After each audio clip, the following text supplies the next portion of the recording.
anakku menyembahmu. Kami buka hati kami seluas-luasnya untuk ditaburi oleh kebenaran firman Tuhan malam hari ini Bapa. Kami berserah penuh di bawah kaki Tuhan. Ambil alih seluruh hidup kami Bapa. Keinginan kami adalah menyenangkan hati-Mu ya Bapa. Makasih Tuhan. Belajar lebih dan lebih lagi melalui Makasih firman-Mu. Yesus. Urapi hamba-Mu yang akan pakai Makasih. untuk menyampaikan kebenaran-Mu. Terlebih Bapa, urapi jemaat-Mu yang akan mendengarkan firman-Mu.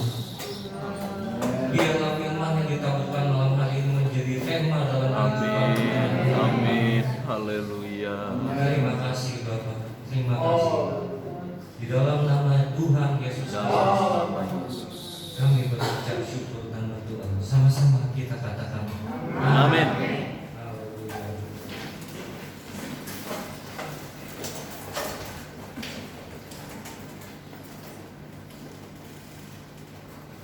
Shalom Bapak Ibu.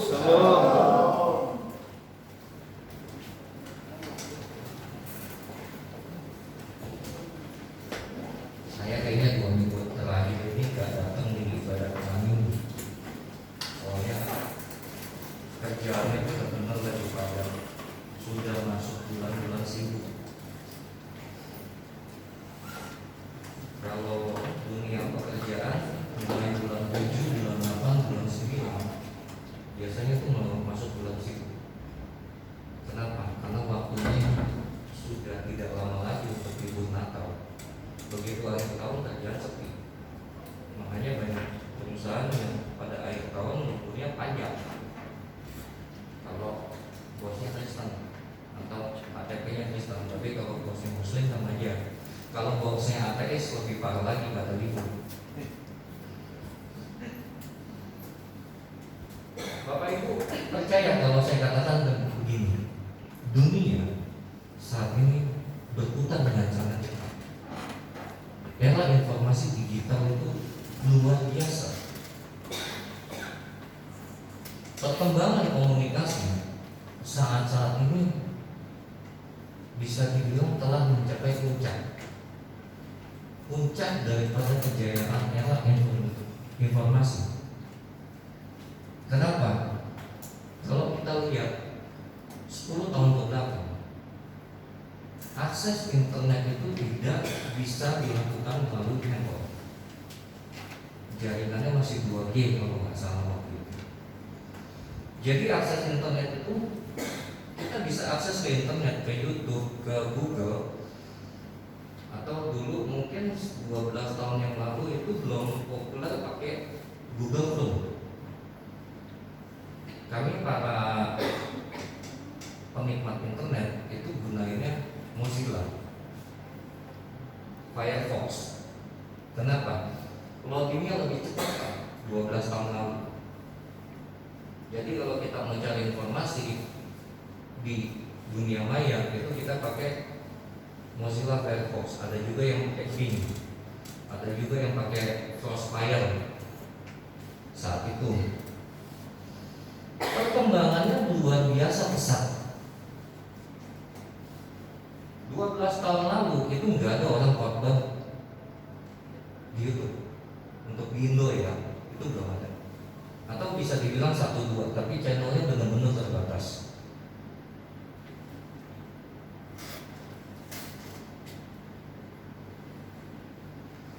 Sekarang bahkan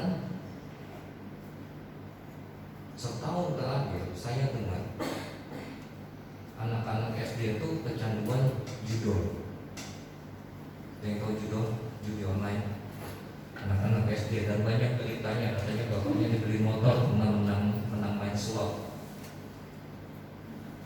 Saya sendiri Bapak Ibu, saya baru dapat informasi untuk pendaftaran judi online itu kurang lebih minggu kemarin. Saya baru tahu, oh begitu caranya kalau mau registrasi judi online.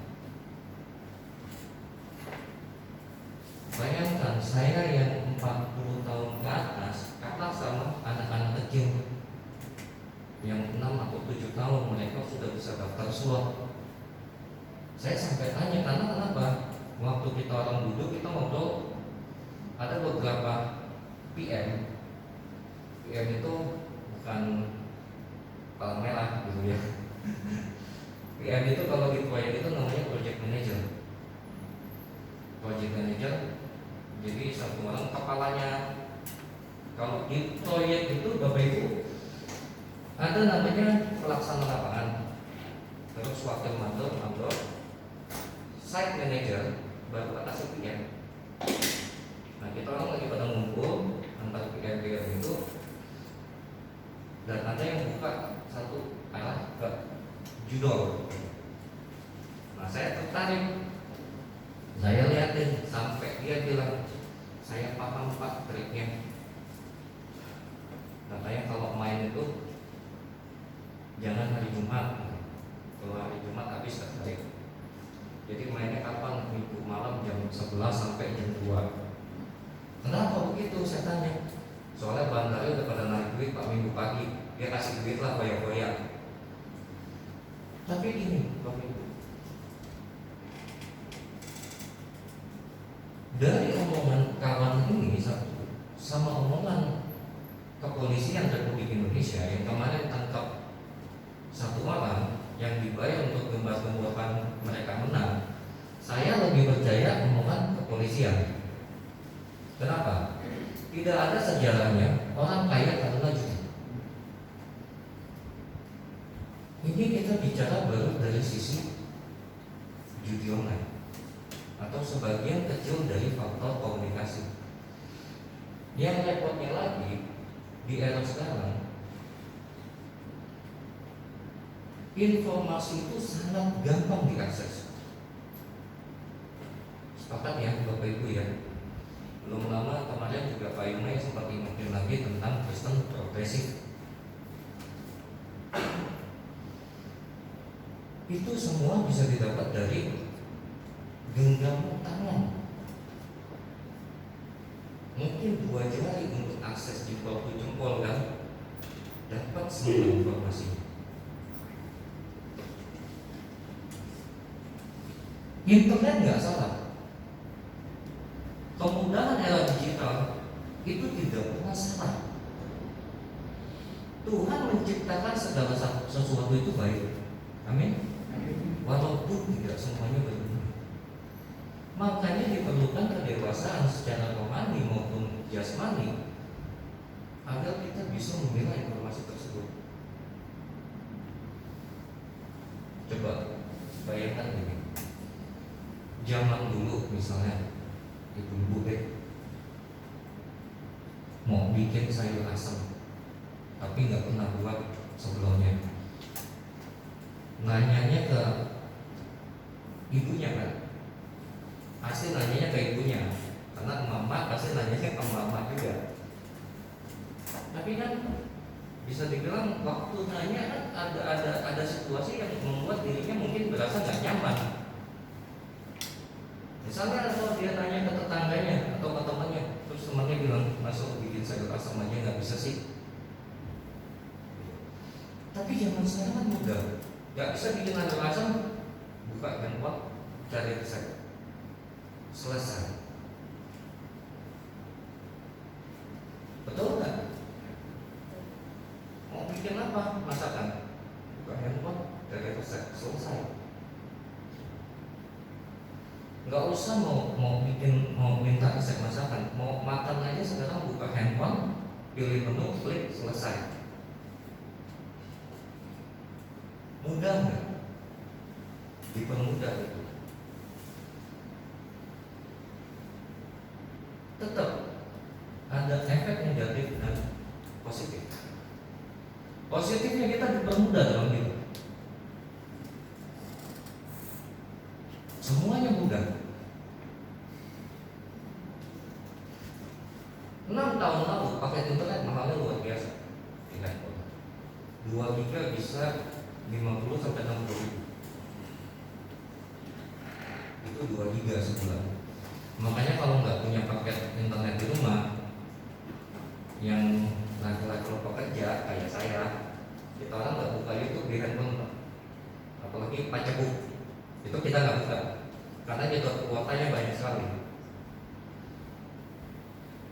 sekarang ya murah sekali.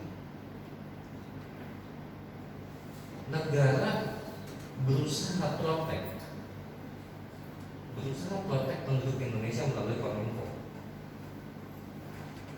Kalau kita lihat masuk ke salurannya Kominfo, lihat di situ berapa banyak situs diblokir sama mereka. Efek positifnya adalah semuanya mudah, termasuk untuk urusan gereja. Bayangkan kalau nggak ada internet, waktu kemarin 2019 COVID meledak, masuk ke Indo, berapa banyak umat Tuhan yang lewat rohaninya dulu? Nggak boleh ibadah.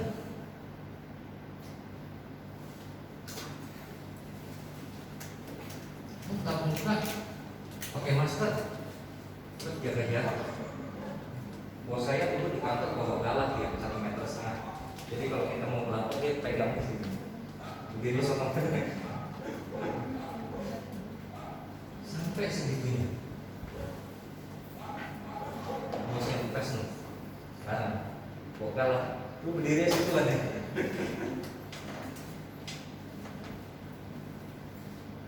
Benar enggak?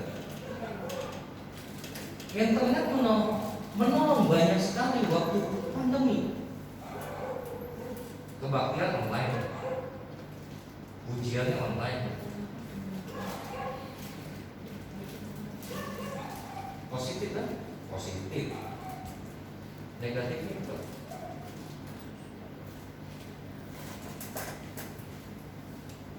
Ada negatif. Bapak Ibu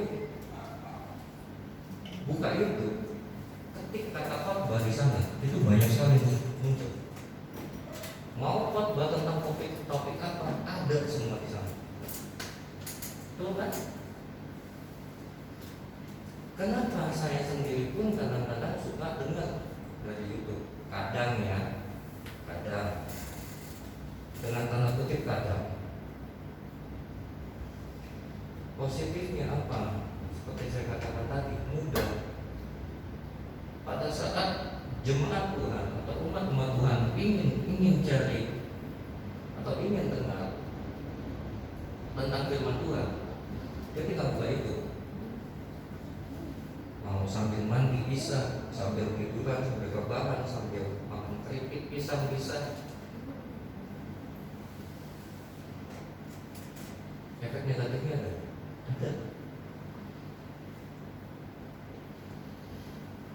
Saya mau masuk ke firman Tuhan ya.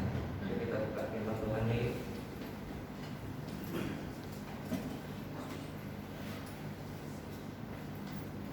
Jadi kita buka firman Tuhan hari ini dari 2 Timotius 3 ayat 14 sampai 16. Kita baca sama-sama yuk. Sudah pernah ketemu? Oh, ya, kita baca sama-sama. 2, 3. Tetapi hendaklah engkau tetap pegang kepada Tuhan yang telah engkau terima dan engkau yakini, dengan selalu mengingat orang yang telah mengajarkannya kepadamu. Ingatlah juga bahwa dari kecil engkau sudah mengenal kitab suci yang dapat memberi hikmat kepadamu dan menuntut engkau kepada keselamatan oleh iman kepada Yesus Kristus. Yesus. 16. Segala tulisan yang diilhamkan Allah memang bermanfaat untuk mengajar, untuk menyatakan kesalahan, untuk memperbaiki kelakuan, dan untuk mendidik orang dalam kebenaran. Amin. Pertanyaannya satu. Di ayat nomor 7, di ayat 16 tadi. Nah, ada bahwa paling bagus memperbaiki kelakuan untuk mendidik orang dalam kebenaran. Pertanyaannya satu. Kebenarannya apa? Kalau saya berkata 1 tambah 1 sama dengan 11, semua di ruangan ini sepakat bahwa 1 adalah 1 adalah 11, itu jadi benar.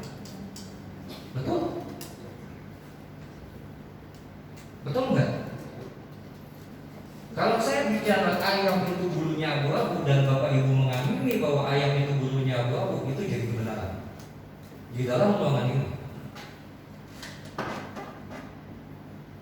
Betul ya? Sesuai kesepakatan kan? Tanya satu, apa itu yang dimaksud dengan kebenaran yang di ayat Alkitab ini?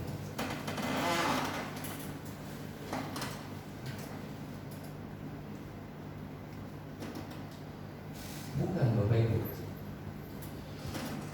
Kebenaran yang dimaksud di dalam 2 Timotius 3 ayat 16 ini bukan kesepakatan dari manusia.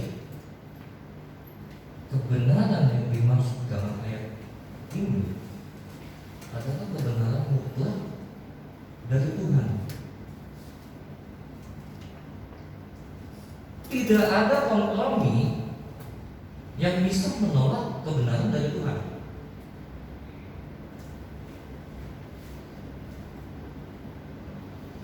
Jadi bukan masalah kesepakatan, bukan juga masalah ini ditetapkan oleh seseorang dan menjadi kebenaran, bukan. Kebenaran dalam Alkitab itu absolut. Makanya di dalam Alkitab ada tertulis, jika ya, katakan ya. Jika tidak, katakan tidak. Karena kenapa? Selebihnya berasal dari yang jahat.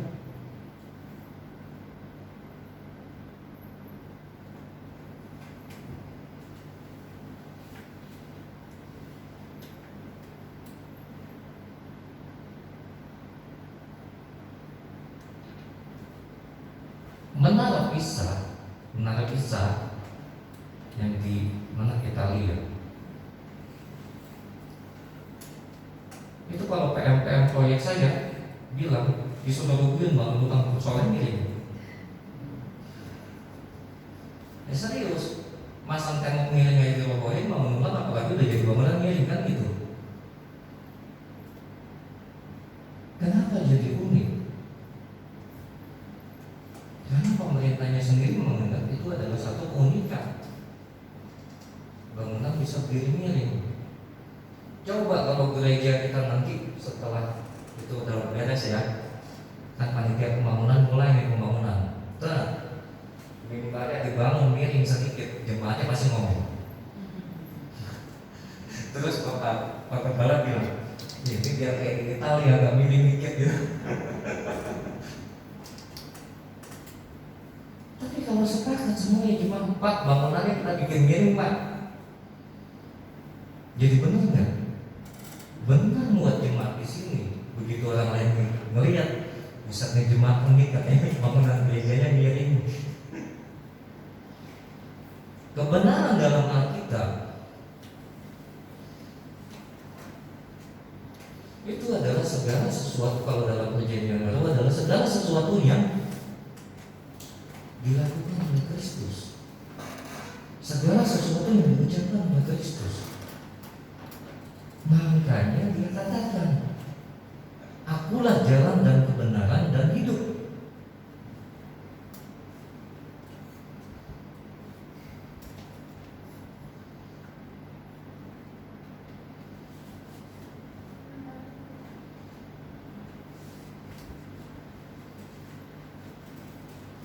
Akulah jalan dan kebenaran yang hidup. Artinya setiap kebenaran yang kita terima, bandingkan dengan yang diajarkan oleh Kristus di dalam Alkitab.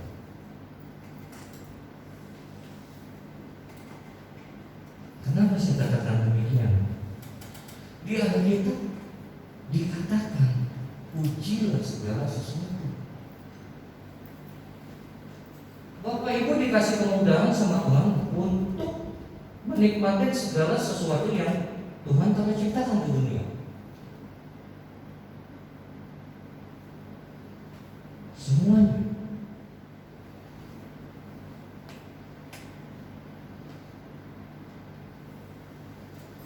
Semuanya Tuhan ciptakan baik. Apa yang tidak baik?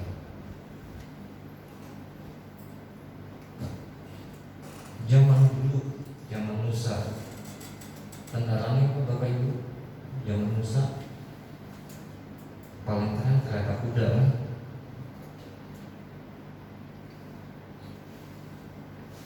Paling keren kereta kuda. Saya pernah lihat di film Ben-Hur. Mungkin anak-anak muda sekarang nggak ada yang tahu Ben-Hur. Itu film kolosal gitu kan, tentang zaman dulu kan. Paling keren itu adalah kereta perang. Itu yang ditarik oleh 8 kuda di film itu. Gitu. Kalau filmnya Musa yang kartun, ada yang pernah nonton nggak? Saya nonton film Musa yang versi Walt Disney-nya. Kereta perangnya itu cuma 1 kuda. Gitu. Kalau di film Ben-Hur itu ada 8 kereta kudanya. Tapi sekarang dengan kemajuan teknologi dan segala macam, kudanya diganti, pakai mobil, pakai motor. Zamannya berubah, istilahnya tidak. Percaya nggak Bapak Ibu? Mau mobil semewah apapun, mau mobil sekencang apapun, yang disebut tenaga kuda. Tuh, Jojo ada. Jojo ada, benar nggak Jojo? Tenaga kuda. Kenapa? Zaman boleh berubah, teknologi boleh berubah, diputar tetap sama. Tenaga mobil sampai saat ini disebutnya tenaga kuda atau horsepower. Terus apa lagi Bapak Ibu? Kalau zaman dulu transportasinya cuma kuda sama karavan kan, sekarang ada kereta. Jadi yang tinggalnya jauh-jauh ke Medan, bayangin kalau ke Medan jalan kaki. Berapa lama Bu sampai ke Medan jalan kaki Bu? Hah? 1 bulan. Itu belum kalau habis total di jalan kering kali. Jadi kalau pergi badan segede payung sampai Medan segede Panovi gitu. Ibunya payung ketawa. Besok disuruh ke Medan punya payung. Puji Tuhan.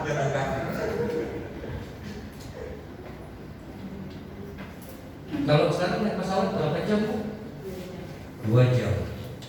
1 bulan jadi 2 jam. Banyak kemajuan teknologi ya. Walaupun sering jatuh kan. Amin kan? Iya, walaupun kan sering jatuh. Kenapa? Karena ya kita bilang buatan manusia tidak ada yang sempurna. Hanya Tuhan buat itu bisa jadi sempurna. Teknologi nikmatin nggak semua? Nikmatin semua. Apalagi kalau soal Bapak atau Bapak Ibu, aduh banyak yang bagus, banyak. Serius, nggak bohong saya. Biar mati orang-orang kalau Bapak Ibu nggak percaya. Jangan saya mati ya, Pak. Serius banyak. Saya juga sering dengar khotbahnya siapa? Pendeta Baby Basit. Menurut saya pribadi, saya nggak larang Bapak Ibu untuk menikmati firman Tuhan dari media sosial. Tapi ingat, sisi positifnya enak. Kita bisa dapat segala rohani apa segala macam kan. Ingat, sisi negatifnya ada. Setiap kemajuan zaman itu seperti 2 sisi mata uang. Ada sisi positif, ada sisi negatif. Negatifnya apa? Kalau Bapak Ibu tidak mencermati dengan seksama, ditambah dengan kedewasaan rohani untuk memfilter kata-kata dari khotbah yang ada di medsos, jangan terjebak jadi baper. Kenapa begitu baper?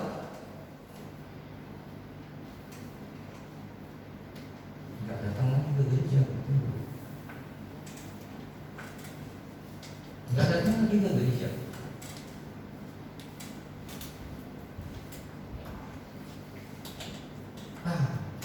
Pendetanya, khotbahnya pendetanya bagus. Bapak gembala saya yang kalah. Khotbahnya ibu gembala ini bagus. Ini bapak gembala saya kalah. Begitu bapak ibu sudah membandingkan, itu sudah masuk ke zona negatif.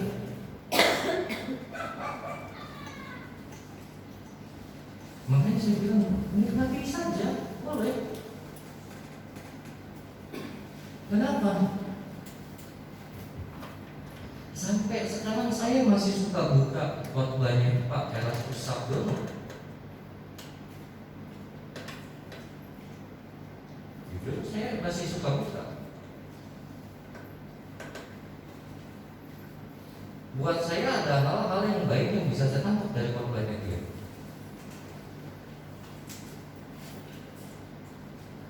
Tapi begitu ada satu hal yang menyinggung keimanan saya atau membuat tanda tanya di hati saya, kita balik ke ayat tadi, kebenaran. Saya uji di Alkitab dan saya konfirmasi tuh sama satu sosok yang ada di belakang kita tuh, Pak Gembala.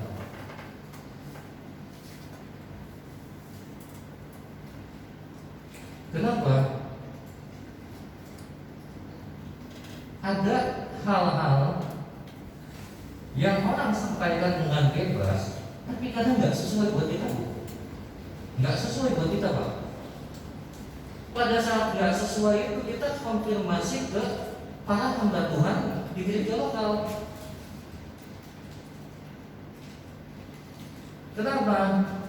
2 Timotius 3 ayat 16 itu berbicara tentang bagaimana seorang hamba Tuhan melayani kebutuhan jemaatnya. Di situ dikatakan segala tulisan yang diilhamkan Allah bermanfaat untuk mengajar, menyatakan kesalahan, memperbaiki kelakuan, mendidik orang dalam kebenaran. Saya simpulkan ayat ini seperti ini. Alkitab berfungsi atau adalah sebuah landasan untuk mengajar, mendidik, dan memenuhi kebutuhan umat.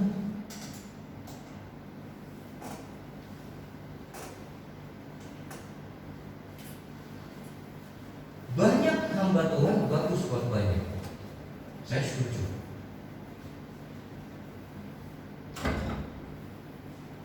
Tapi apakah mereka mengerti kebutuhan Bapak Ibu? Itu yang kita perlu cermati dengan seksama.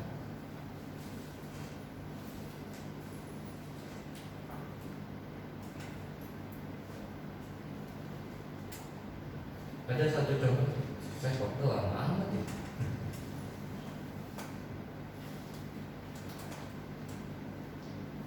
Ada satu contoh begini.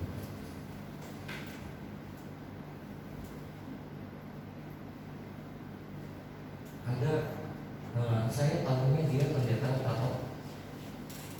Sampai mukanya ada tato pendeta. Terus rambutnya gondrong. Terus dia kalau kemana-mana itu pakai sepatu boot.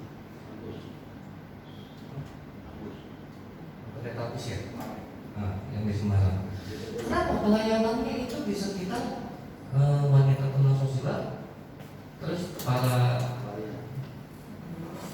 pemulung, pokoknya tahun-tahun kelas majikan menamisma gitu kan. Makanya dia perilaku seperti itu.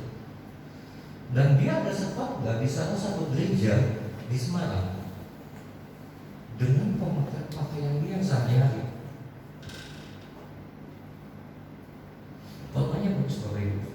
Serius, saya katakan khotbahnya bagus.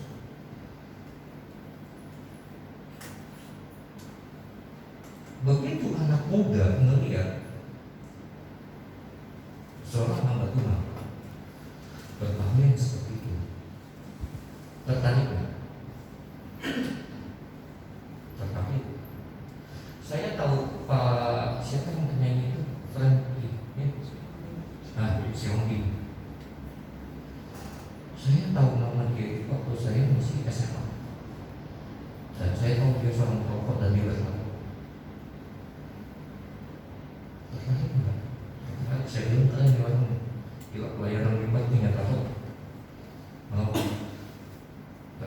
sebelum Kristen ya, Bapak Ibu ya yang diikutin ya.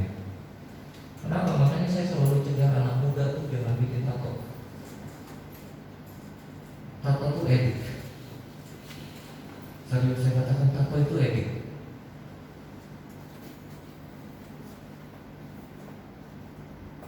Beneran edik. Ediknya di mana? Rasa sakitnya.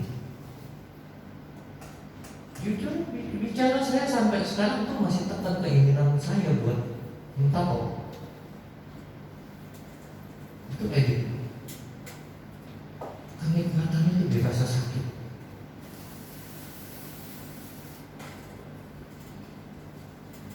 Serius. Saya waktu bikin tato ini tato 3 minggu bikinnya itu, belum jadi, keburu tobat, jadi nggak selesai. Ini bikin 1 hari 8 jam, karena dari atas ya 8 jam, serius 8 jam. Itu 8 jam itu berarti nggak lebih 1 lapisan. Habis itu meriang 3 hari, nungguin gatalnya hilang 4 hari, jadi seminggu. Minggu depan balik lagi udah kering kan, selapis lagi, sama prosesnya. Yang keempat kalinya keburu tobat, makanya nggak selesai.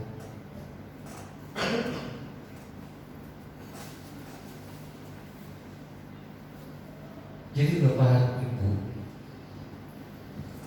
saya mau tutup. Kemajuan zaman mati saja. Perkembangan teknologi informasi nikmati saja.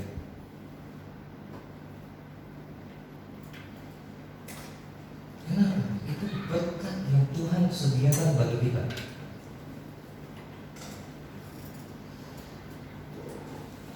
Tapi cermati dengan bijak. Kenapa? Kita sudah di dalam kebenaran.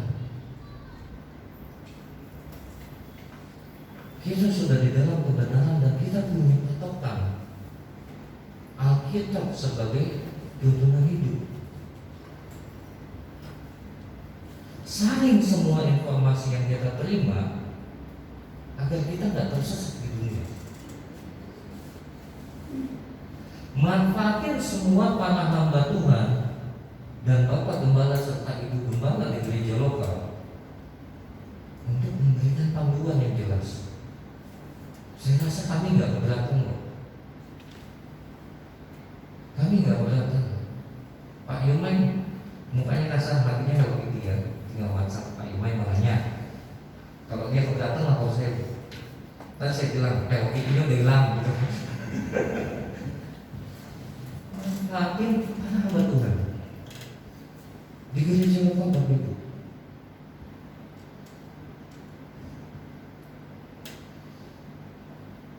Kenapa? Biar kita sama-sama menuju ke dalam kerajaan Allah nantinya.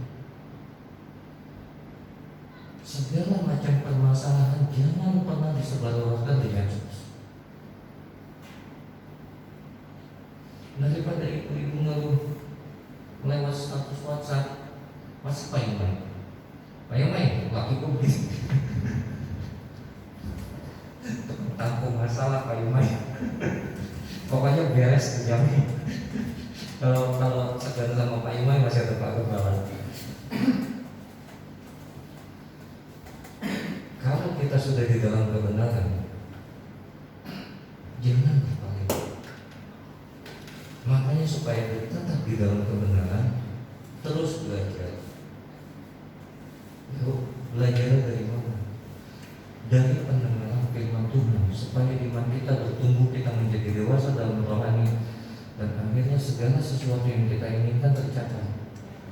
Amin Bapak Ibu. Amin. Tuhan Yesus memberkati.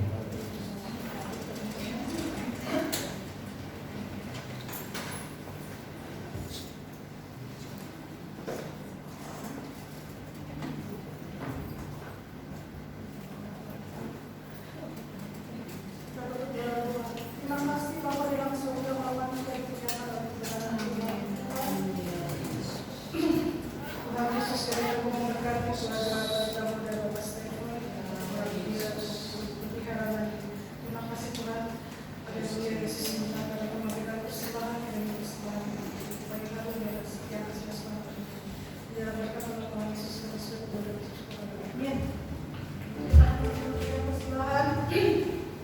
Setia-setialah kepada Yesus.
Selamat ulang tahun Ibu Chandra tanggal 14 kemarin.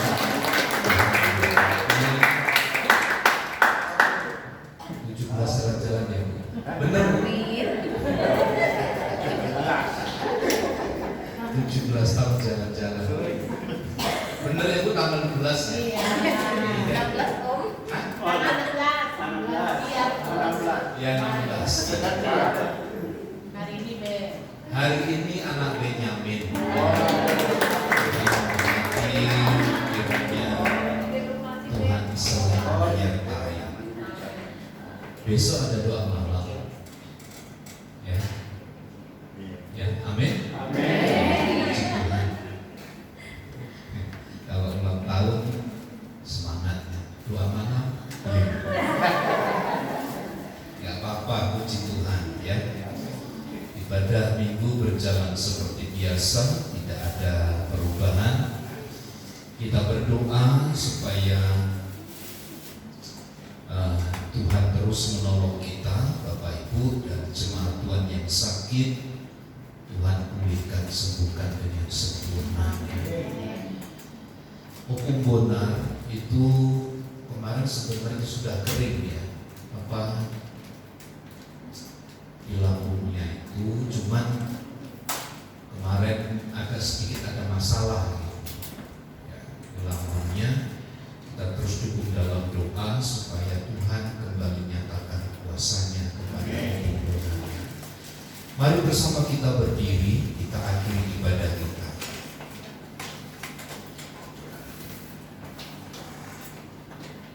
Kami bersyukur kepadamu Tuhan buat malam hari ini. Terima kasih kami bisa berkumpul memuji dan memuliakan nama-Mu. Kembali Engkau meneguhkan kami dengan berita firman-Mu. Roh Kudus Engkau yang bekerja di tengah kami. Beri kemenangan, beri sukacita kepada kami. Kami berdoa kiranya anugerah dan pertolongan dari Allah berlimpah. Berkati rumah tangga keluarga kami, berkati usaha dan pekerjaan kami. Berkati Ibu Chandra yang Tuhan pertambahkan usia pada tanggal 16 kemarin. Tuhan yang memberkati hidupnya dalam nama Yesus. Anak kami Benyamin hari ini berulang tahun, Tuhan berkati hidupnya. Tuhan jaga pelihara dalam kekuatan kuasa Allah. Kau terus pakai anak kami ini untuk hormat kemuliaan bagi nama Tuhan. Jemaat-jemaat Tuhan yang sakit, Bapak Rudi, hamba berdoa bagi Opung Bona, hamba berdoa bagi Bapak Edi Paulus, hamba berdoa bagi keluarga Bapak Stephen, Ibu Novi. Tuhan lawat semua dalam anugerah Tuhan. Kau yang menyatakan kuat dan kuasa dari Allah. juga Ibu Martin beri kesehatan, kekuatan yang baru di dalam Tuhan. Lawatan Tuhan dinyatakan dengan sempurna. Kami akan tinggalkan tempat ini, pulang ke rumah kami masing-masing. Kiranya damai dan sejahtera dari Allah menyertai kami sekalian. Mari saudaraku, angkat tanganmu dan terimalah berkat Tuhan. Tuhan memberkati dan melindungi engkau. Tuhan menyinari engkau dengan wajah-Nya dan memberi engkau kasih karunia. Tuhan menghadapkan wajah-Nya kepadamu dan memberi engkau damai sejahtera. Kiranya kasih karunia Tuhan Yesus Kristus dan kasih Allah serta persekutuan Roh Kudus menyertai kita sekalian saat ini dan sampai selama-lamanya. Kami terima segala berkat Tuhan di dalam nama Tuhan Yesus Kristus. Kita semua yang percaya dan diberkati bersama katakan amin. Selamat malam.